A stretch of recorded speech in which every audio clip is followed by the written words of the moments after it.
Shalom saudara yang terkasih di dalam Kristus. Puji Tuhan saat pagi ini kita bisa kembali datang di hadirat-Nya. Saya mengajak setiap kita untuk bangkit berdiri. Kita mau persiapkan hati kita untuk masuk di dalam hadirat-Nya. Tuhan berada di bait suci-Nya.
Pertolongan kita dalam ibadah pagi ini adalah dalam nama Tuhan yang menjadikan langit dan bumi. Kasih karunia dan damai sejahtera dari Allah Bapa kita dan dari Tuhan Yesus Kristus menyertai kita sekalian. Amin. Masih dengan bangkit berdiri, kita akan membacakan bacaan Alkitab kita yang diambil dari Matius 22 ayat 37 hingga 40. Matius 22 ayat 37 sampai 40. Jawab Yesus kepadanya, "Kasihilah Tuhan Allahmu dengan segenap hatimu dan dengan segenap jiwamu dan dengan segenap akal budimu. Itulah hukum yang terutama dan yang pertama. Dan hukum yang kedua yang sama dengan itu ialah, kasihilah sesamamu manusia seperti dirimu sendiri. Pada kedua hukum inilah tergantung seluruh hukum Taurat dan kitab para nabi." Jemaat dipersilahkan duduk kembali. Rancangan Tuhan selalu yang terbaik untuk hidup setiap kita. Dia Bapa yang mengerti segala yang kita perlukan. Mari kita naikkan syukur kita pujikan, ku bersyukur Bapa.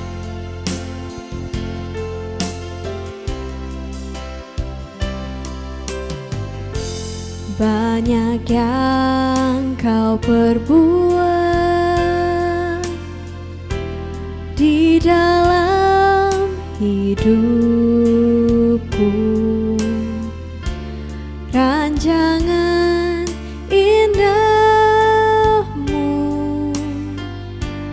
terjadi di hidupku.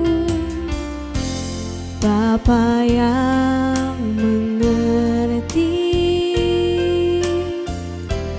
segala yang ku perlu, kasih-Mu sempurna nyata dalam hidupku. Ku bersyukur Bapa, ku bersyukur Tuhan buat kasih setia-Mu di dalam hidupku.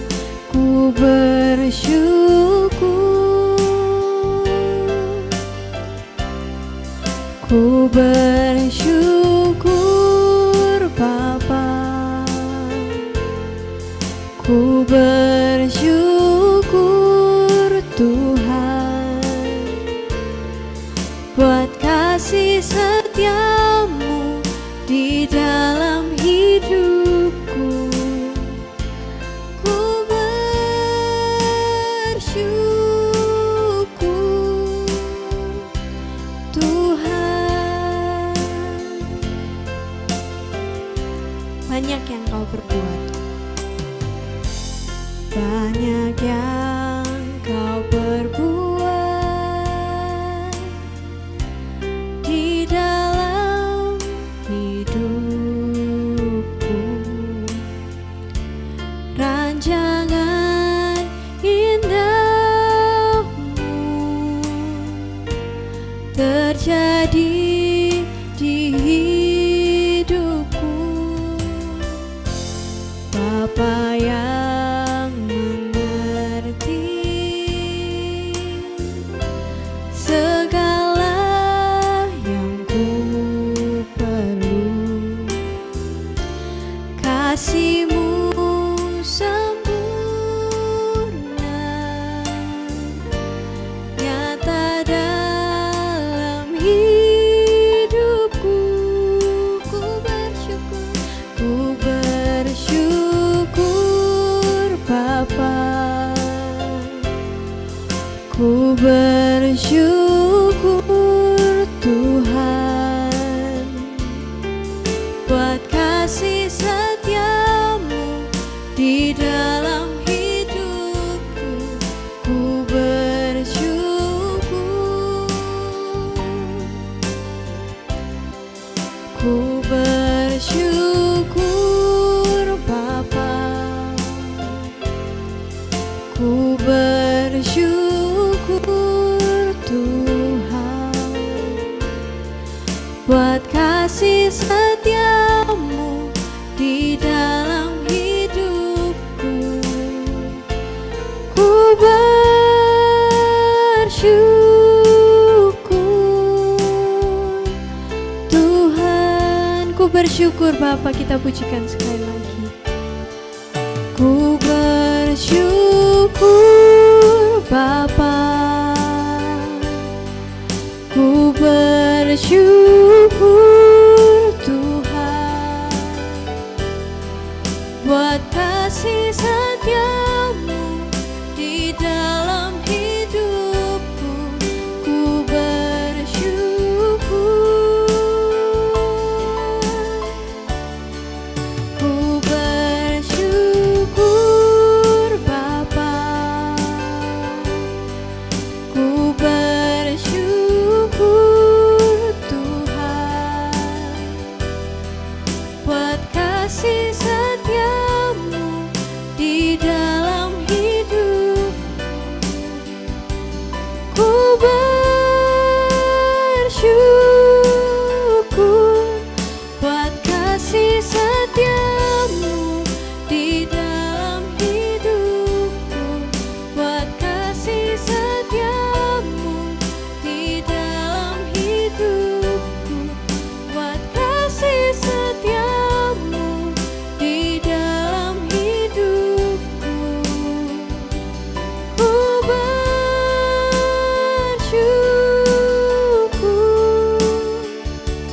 Tuhan.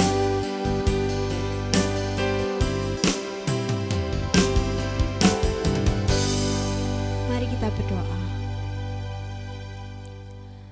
Bapa, kami bersyukur ya Tuhan, saat pagi hari ini kami bisa kembali datang di hadirat-Mu. Bapa, meskipun kami di rumah kami masing-masing, kami yakin dan percaya bahwa Engkau hadir di tengah-tengah kami ya Tuhan. Tuhan, kami sadar bahwa saat kami ada di hari ini, semua itu adalah hanya karena kasih karunia-Mu saja ya Tuhan.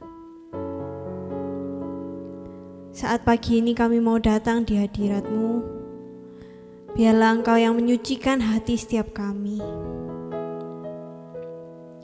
Kami sadar ya Tuhan, saat di keseharian kami, seringkali kami mendukakan hati-Mu.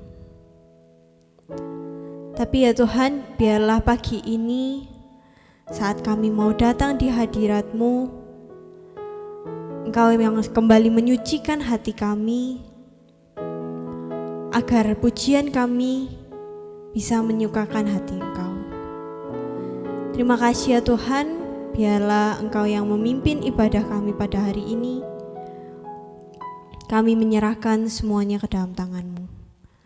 Dalam nama Tuhan Yesus, kami sudah berdoa dan mengucap syukur. Amin.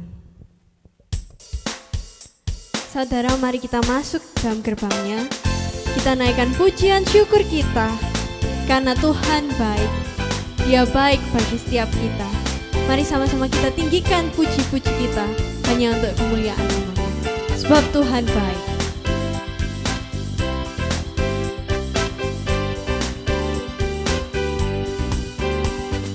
Masuk gerbangnya bersyukur dengan penuh pujian, bersuka di hadirat-Nya, nyanyi besarkan agung nama-Nya, puji Dia tiuplah sangkakala, musik dan tarian, semua makhluk di bumi di surga dengan segenap hati naikkan pujian, sebab Tuhan baik, sebab Tuhan baik, sebab Tuhan baik, anugerahnya kekal selamanya,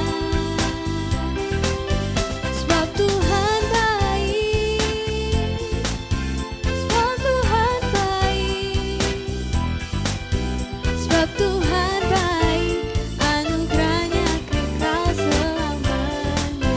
Kita pujikan sekarang. Masuk gerbangnya bersyukur.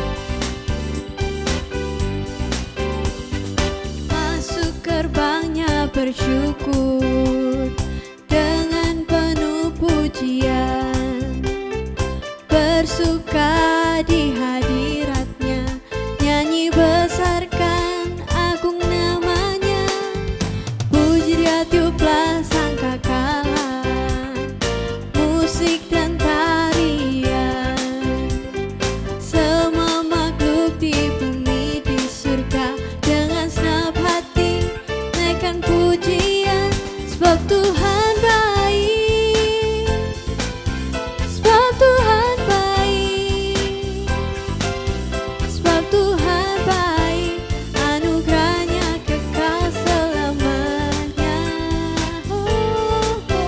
Sebab Tuhan baik, sebab Tuhan baik, sebab Tuhan baik, anugerahnya kekal selamanya. Sebab Tuhan baik, sebab Tuhan baik, sebab Tuhan baik, anugerahnya kekal selamanya. Sebab Tuhan baik, sebab Tuhan baik, sebab Tuhan baik, anugerahnya kekal selamanya. Sebab Tuhan baik, sebab Tuhan baik, anugerahnya kekal selamanya. Sebab Tuhan baik, sebab Tuhan baik, anugerahnya kekal selamanya. Mari kita pujikan Dia. Puji sorak-sorai hanya bagi Tuhan Allah kita. Sebelum mendengarkan firman Tuhan yang akan disampaikan oleh hamba-Nya, mari kita siapkan hati kita. Kita mau pujikan lagu Hidupmu Berharga Bagi Allah. Bahkan sumbu yang telah pudar tetap dijadikan indah oleh Dia. Mari kita sama-sama pujikan.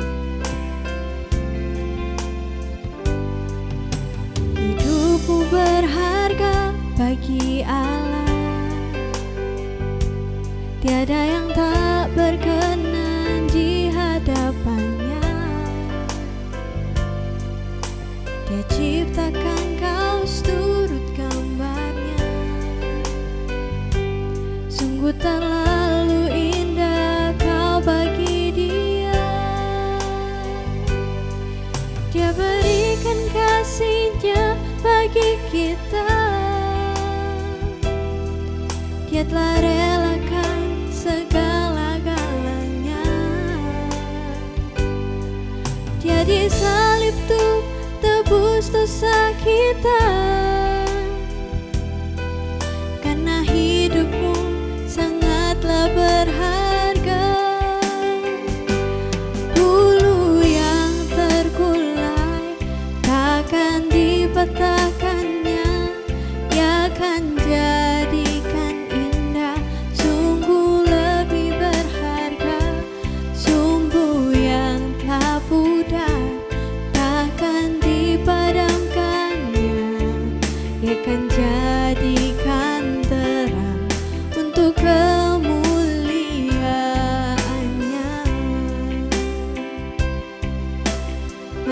pujikan sekali lagi. Hidupmu berharga bagi Allah, tiada yang tak berkenan di hadapannya. Dia ciptakan kau seturut gambarnya, sungguh terlalu indah kau bagi Dia. Dia berikan kasih-Nya bagi kita. Dia telah relakan segala-galanya. Dia disalib tuh tebus dosa kita. Karena hidupmu sangatlah berharga. Bulu yang terkulai takkan dipatahkannya. Ia akan jadikan indah, sungguh lebih berharga. Sumbu yang telah pudar takkan dipadamkannya. Ia akan jadikan terang untuk kemuliaannya. Bulu yang terkulai, bulu yang terkulai takkan dipatahkannya.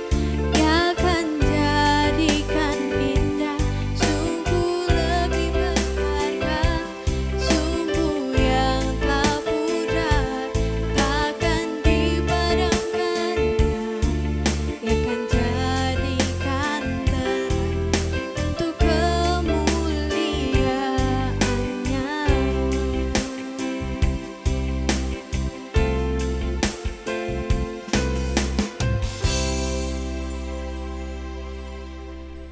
Shalom, selamat hari Minggu, jemaat yang dikasihi Tuhan.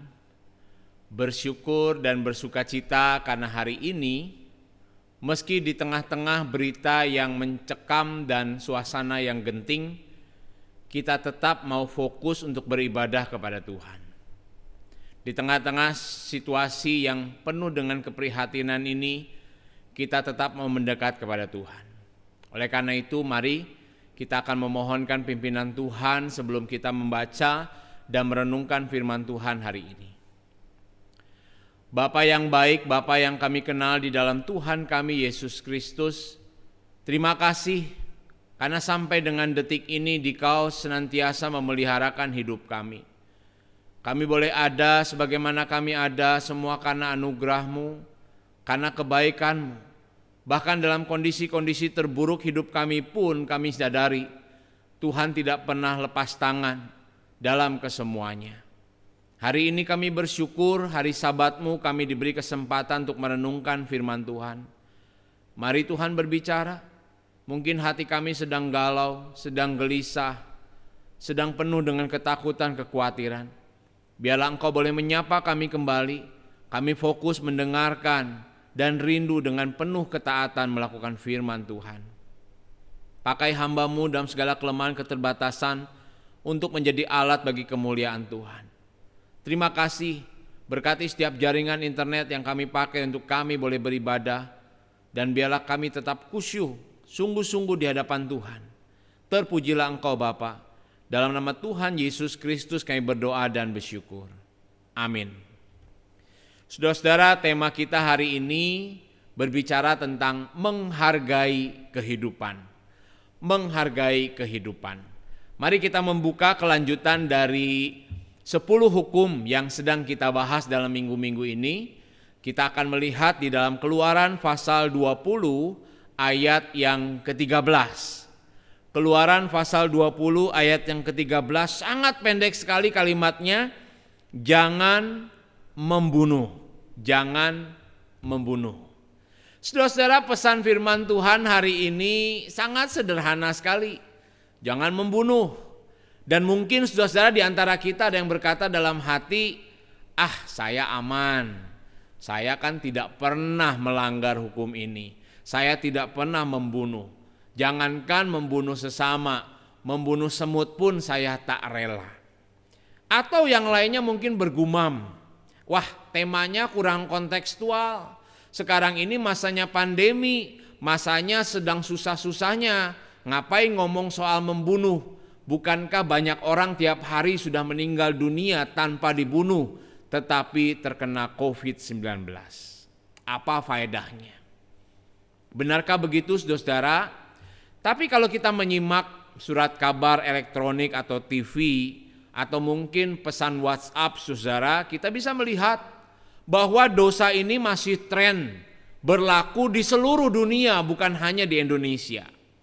Bahkan di antaranya ada yang dilakukan oleh anak-anak remaja yang usianya belasan tahun, yang masih sangat muda. Ada juga yang dilakukan oleh seorang istri terhadap suaminya atau sebaliknya. Ada juga pembunuhan yang dilakukan oleh orang tua terhadap anak atau anak terhadap orang tua.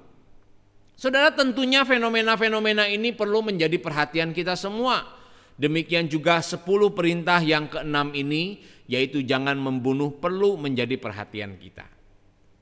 Saudara, sangat baik jika memang saudara yang beribadah hari ini mengatakan bahwa saya tidak pernah melanggar hukum ini.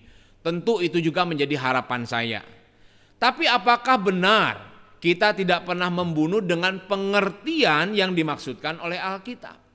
Nah, kita perlu membedahnya, menelaah bagian ini dengan seksama, dengan mendalam, supaya kemudian kita dapat memahami makna yang sesungguhnya dari hukum yang ke-6 ini.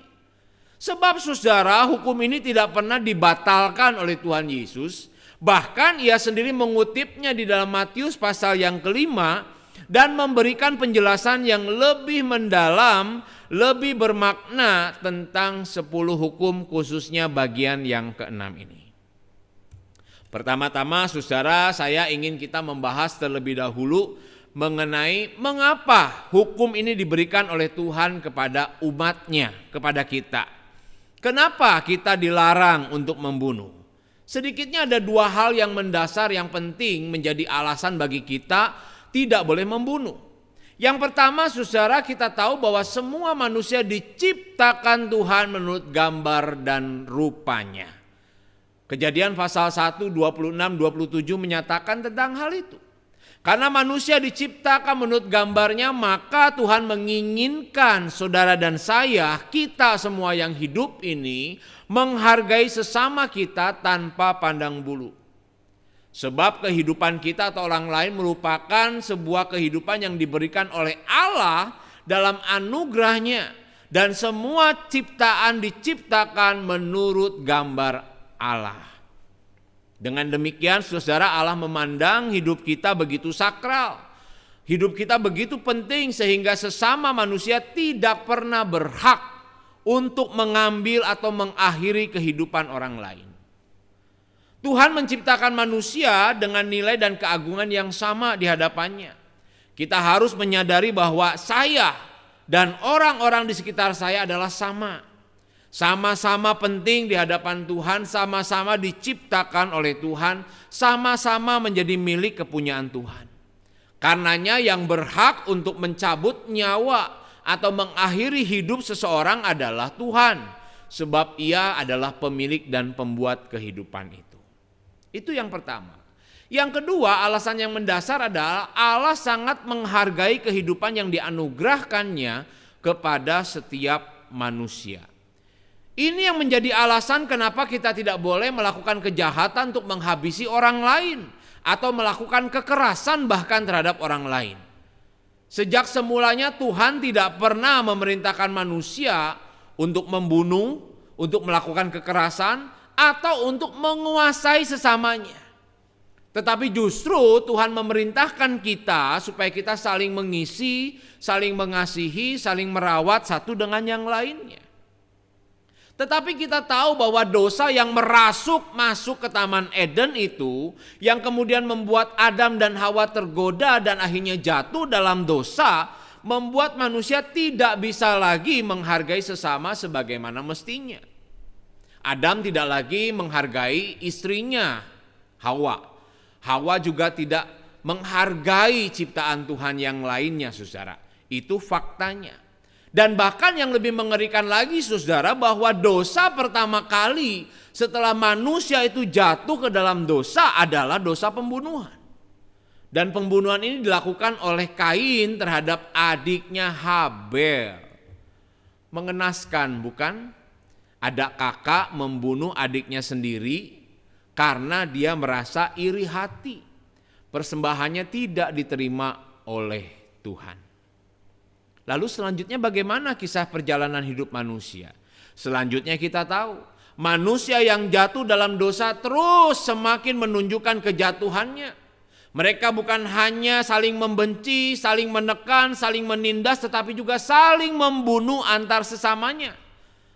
Bahkan puncaknya kita tahu bagaimana kemudian manusia berdosa menyalibkan Yesus Kristus Sang Mesias di atas kayu salib. Dan mereka menganggap bahwa mereka telah memenuhi hukum agama yang baik yang mereka bangun demi kepentingan mereka sendiri. Ini sangat-sangat menyedihkan sekali. Saudara, jujur saja, sebenarnya kita juga sering jatuh dalam masalah tentang hal ini, khususnya belajar tentang penghargaan terhadap sesama. Jujur saja kita ini kadang-kadang mudah untuk membeda-bedakan atau melabeli orang dengan atribut-atribut yang melekat padanya. Kita punya kecenderungan lebih menghargai dan memuji orang yang kaya, orang yang berpangkat, orang yang terkenal, orang yang berpengaruh, orang yang lebih pintar, orang yang memiliki atau memberikan keuntungan tersendiri kepada kita. Tapi kalau orang-orang itu biasa-biasa saja atau bahkan dalam pemandangan kita tidak menguntungkan kita, kita bisa menganggapnya menjadi rendah. Dan dengan mudah kita menyingkirkannya atau menghalaunya. Jelas ini bertentangan dengan hukum ini, saudara. Bahwa Tuhan menginginkan kita menghargai setiap manusia yang hidup yang diciptakan oleh Dia. Saudara, kadang kita bisa jatuh dalam lubang yang sama seperti Samuel yang terpikat melihat penampakan-penampakan fisik dari saudara-saudaranya Daud yang berperawakan tinggi, besar, gagah, perkasa, bak seorang prajurit yang memang layak untuk menggantikan Saul sebagai raja.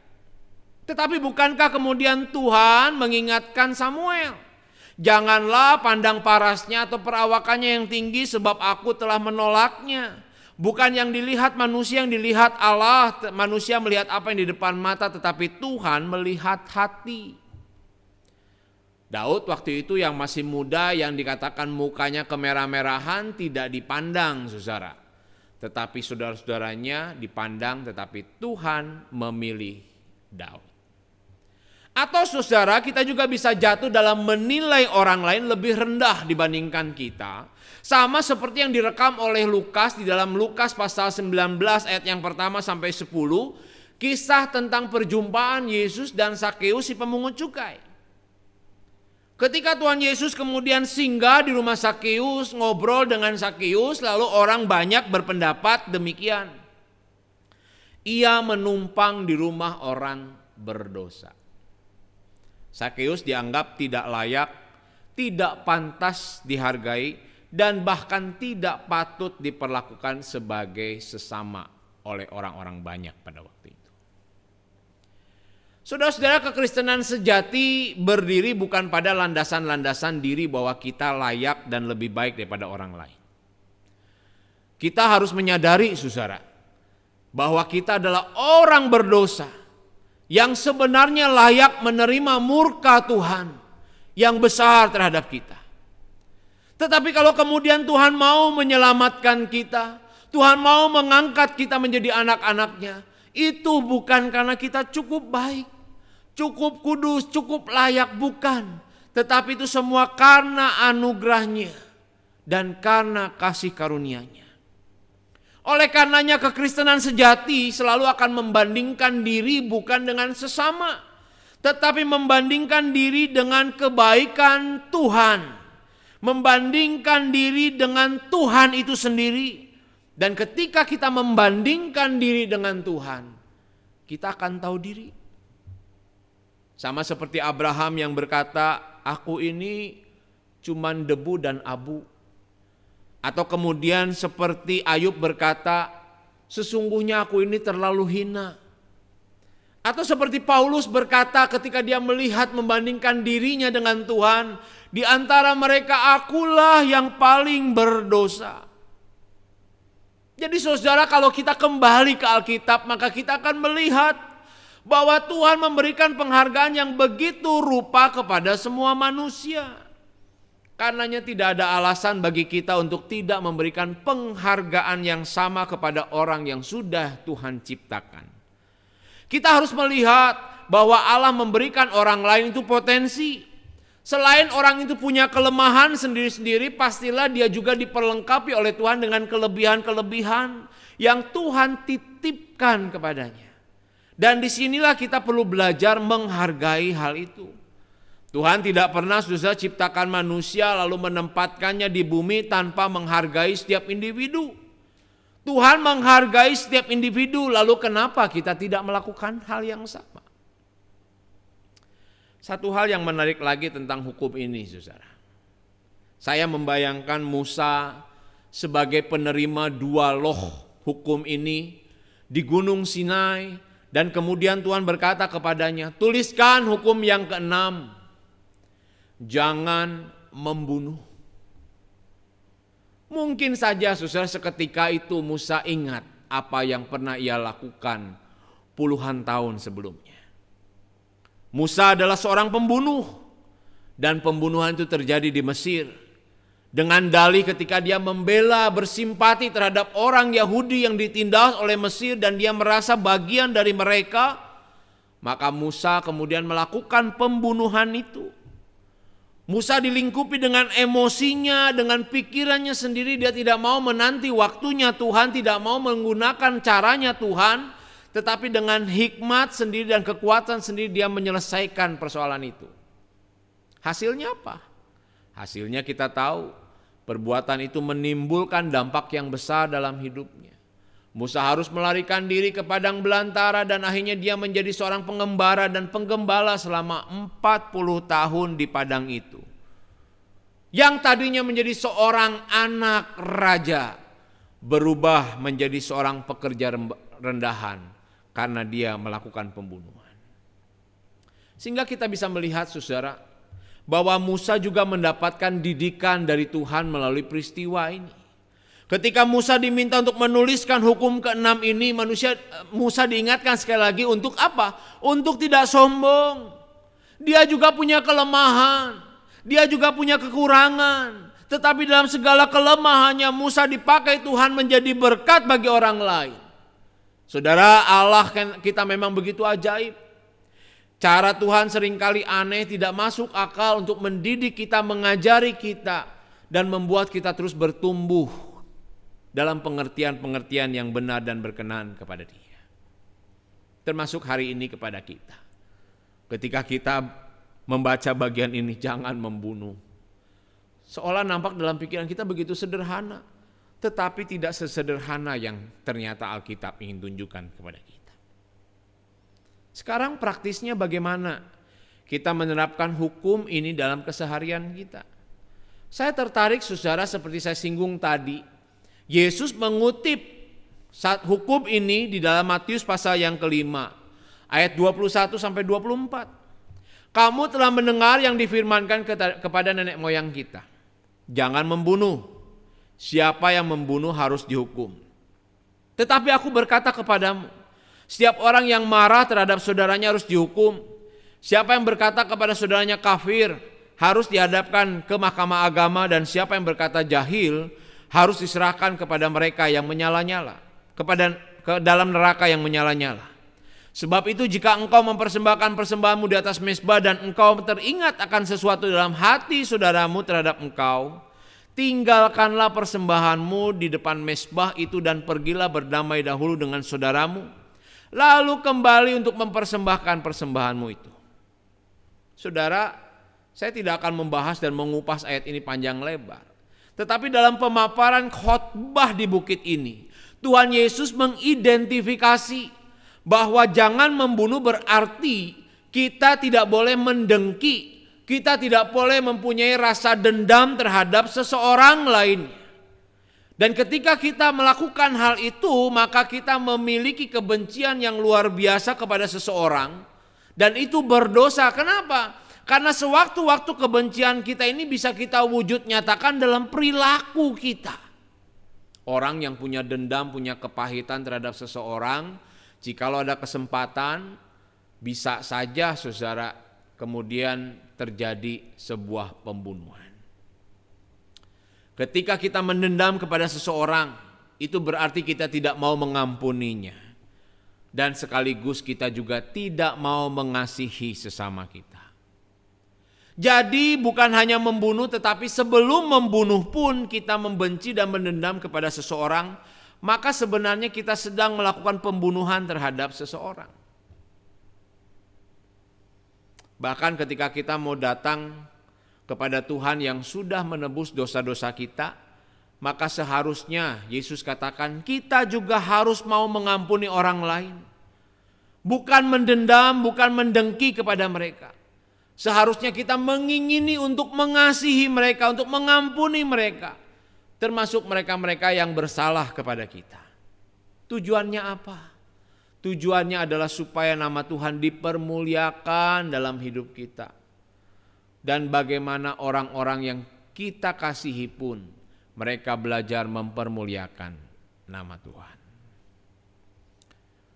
Ini sebuah nasihat yang penting, saudara, untuk kita perhatikan. Oleh karena itu, mari kita tekun dan giat melakukannya. Saudara, saya memikirkan dan menggumulkan bagaimana mengkaitkan hukum ini dengan kondisi dan keadaan kita yang di tengah dilanda pandemi yang luar biasa, yang berkepanjangan, yang semakin mengkhawatirkan ini. Perintah jangan membunuh ini juga harus bisa dilihat dalam kacamata positif, yaitu bagaimana kita diminta untuk mengasihi sesama kita. Di satu sisi kita waspada dengan perintah yang keenam ini, jangan membunuh. Tetapi ternyata di sisi lain ada hal penting yang harus kita lakukan dengan benar, yaitu kita mengasihi sesama kita. Sehingga di tengah-tengah situasi yang genting dan pelik ini, kita tidak didikte oleh berbagai macam ketakutan yang tak beralasan, dengan berbagai kepanikan yang tak masuk akal karena informasi yang begitu banyak dan kadang-kadang bersifat simpang siur. Yang pada akhirnya membuat kita menjadi orang Kristen yang bukan dipimpin lagi oleh firman, tetapi dipimpin oleh arus informasi massa yang begitu deras, begitu kuat menghantam kita terus-menerus setiap hari. Bukan berarti kita tidak boleh waspada. Bukan berarti kita tidak boleh berjaga-jaga. Itu harus, itu harga mati. Jaga kesehatan fisik dan mental itu baik dan benar. Menjaga protokol 6M sekarang saudara, itu harus wajib hukumnya. Harga mati. Sehingga sebuah jargon mengatakan begini, pakai masker harga mati. Tidak pakai masker bisa mati saudara.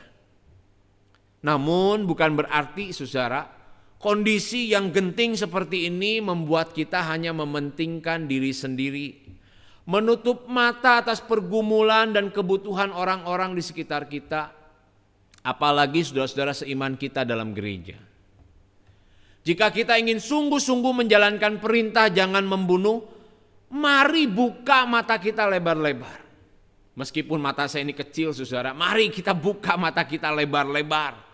Lihatlah orang-orang di sekitar kita, berikan perhatian kepada mereka, entah dengan mendoakan, entah dengan menelpon memberikan perhatian, entah dengan mengirimi sesuatu untuk mensupport mereka dalam keadaan yang sulit ini. Sebab kita belajar dari Allah kita. Allah kita menyatakan kasih yang begitu besar kepada kita. Sehingga sudah selayaknya kita juga belajar menyatakan kasih itu kepada orang-orang di sekitar kita. Supaya saudara kasih Allah itu nyata dalam kehidupan kita. Bukan hanya secara teori dan pengetahuan, tetapi sungguh-sungguh menjamah, sungguh-sungguh meraih kehidupan kita. Tujuannya apa? Bukan supaya kita dikenal baik, bukan supaya kita kemudian pamer tentang kebaikan kita, bukan. tetapi tujuannya supaya dunia dapat melihat. Di tengah-tengah situasi genting menakutkan yang seperti ini pun, orang Kristen masih menunjukkan masih ada harapan dan cinta kasih melalui kehidupan mereka bersama-sama setiap hari. Saya senang saudara dengan apa yang kemudian dilakukan, digumulkan dan dirancangkan oleh majelis dan didukung oleh jemaat sekalian, di mana kita sebagai gereja GKA Agape secara rutin membagikan sembako tiap 2 bulan sekali kepada warga yang terdampak pandemi COVID-19. Kalau kita mereview ke belakang, kita pernah melakukan hal yang sama. Kita menjual sembako murah atau kita melakukan pembagian sembako di tempat-tempat daerah-daerah terpencil, saudara. Kadang kita melakukannya setahun sekali atau setahun 2 kali. Itu tidak salah. Tetapi justru saya melihat sesuatu yang luar biasa. Di tengah-tengah pandemi ini 2021 yang semakin genting, semakin mencekam ini, majelis memutuskan 2 bulan sekali. Kita bukan jual, tetapi kita berikan secara cuma-cuma kepada 100 warga yang kita anggap mereka membutuhkan bantuan dan uluran tangan. Inilah bukti nyata bahwa mata kita buka lebar-lebar. Selain kita memperhatikan hukum Tuhan bahwa kita tidak membunuh, tetapi kita juga belajar memperhatikan. Kita belajar mengasihi. Sehingga disinilah kita bisa melihat dari sudut pandang yang positif. Dan saya sangat mengapresiasi, sangat senang sekali sebagai seorang gembala di tempat ini, melihat bagaimana Bapak Ibu Saudara sekalian berpartisipasi untuk mendukung terlaksananya pembagian sembako ini kepada warga-warga yang terdampak pandemi COVID-19 di daerah Margarejo. Karenanya saudara, mari melalui pandemi ini saudara kita sekali lagi memohon pimpinan Tuhan. Apa yang menjadi kehendaknya yang harus kita jalankan dalam situasi seperti ini, kita mau melakukannya. Kita mintakan pertolongan dari Tuhan supaya kita diberikan kepekaan terhadap situasi-situasi di sekitar kita. Sehingga kita dapat menjalankan perintah jangan membunuh tidak secara pasif, tetapi dengan aktif.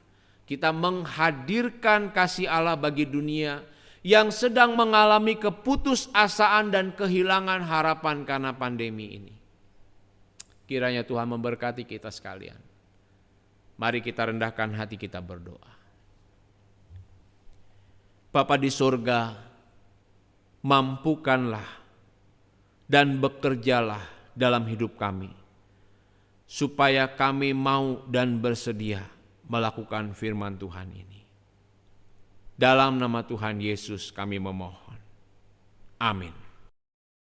Sebagai respon dari firman Tuhan yang baru saja kita dengar, mari sama-sama kita pujikan lagu Pelangi Kasih-Nya. Tuhanlah yang merenda kehidupan kita. Yakinlah dan percaya bahwa suatu hari kita akan melihat pelangi kasih Tuhan. Mari kita pujikan lagu.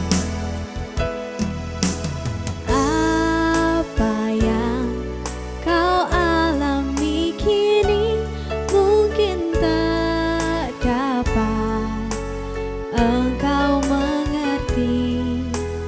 Cobaan yang engkau alami tak melebihi kekuatanmu.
mengajak setiap jemaat untuk bangkit berdiri.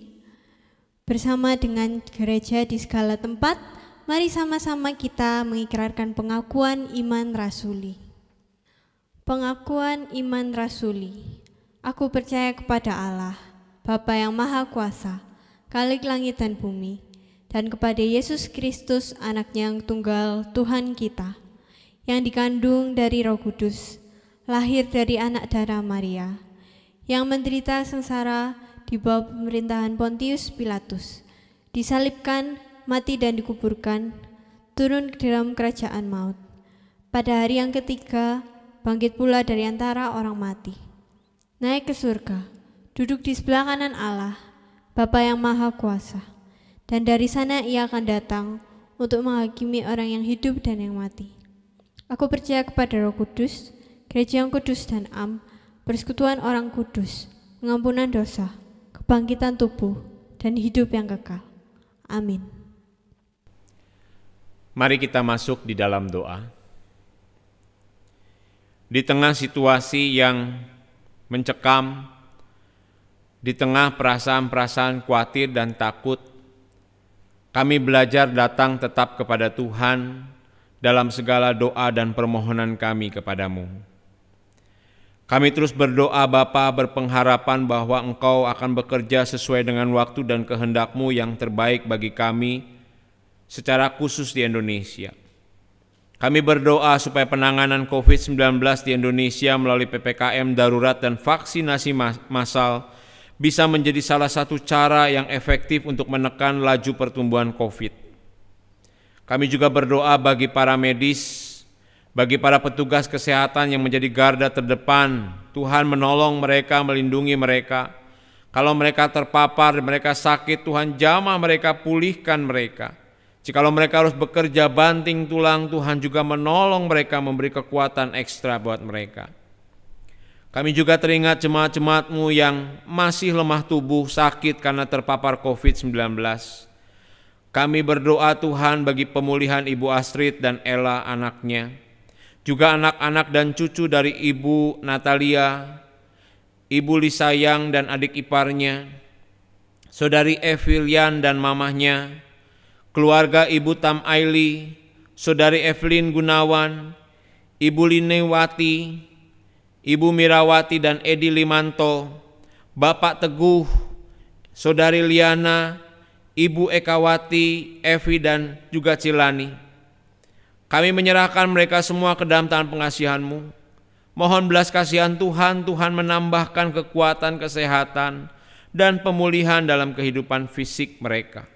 Obat-obatan, istirahat, vitamin, biarlah itu bisa meningkatkan imunitas dan menolong juga mereka supaya sembuh.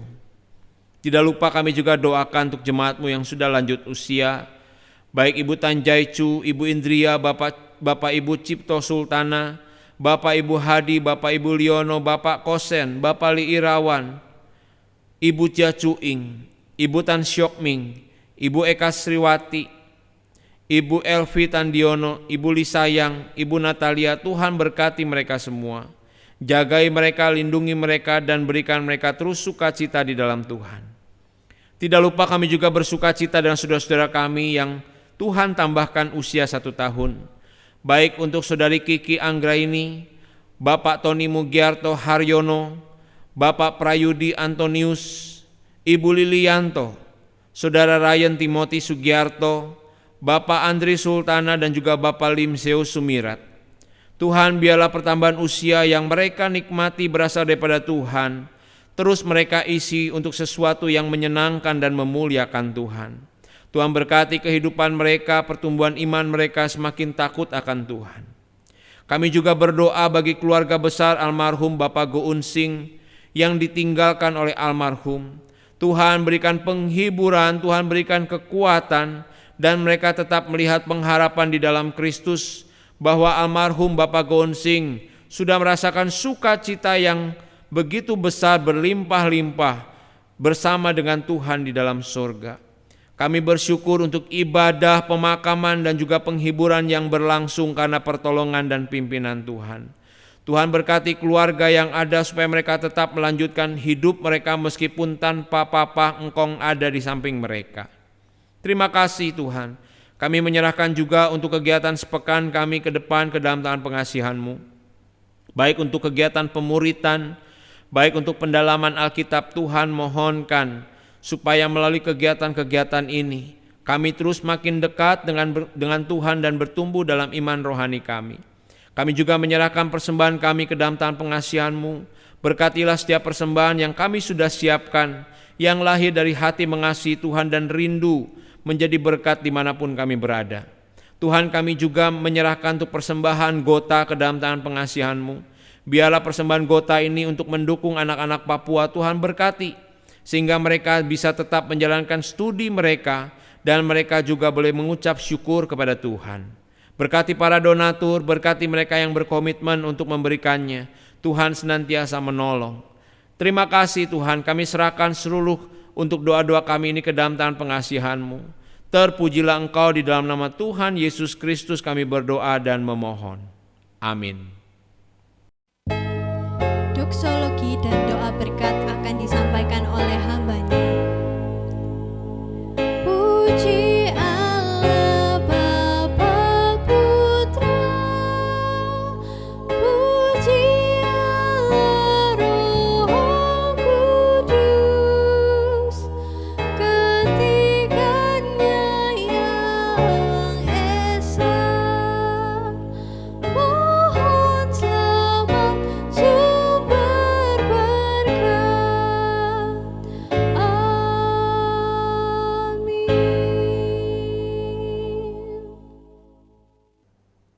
Jemaat yang dikasihi Tuhan, mari kita kembali kepada aktivitas dan kehidupan kita masing-masing, dan mari kita mengaplikasikan kebenaran firman Tuhan dalam kehidupan kita, dan memohonkan supaya Tuhan saja yang memampukan kita, dan terimalah berkat dari Tuhan. Tuhan memberkati engkau dan melindungi engkau. Tuhan menyinari engkau dengan wajah-Nya dan memberi engkau kasih karunia. Tuhan menghadapkan wajah-Nya kepadamu dan memberi engkau damai sejahtera, mulai hari ini sampai Maranatha. Amin.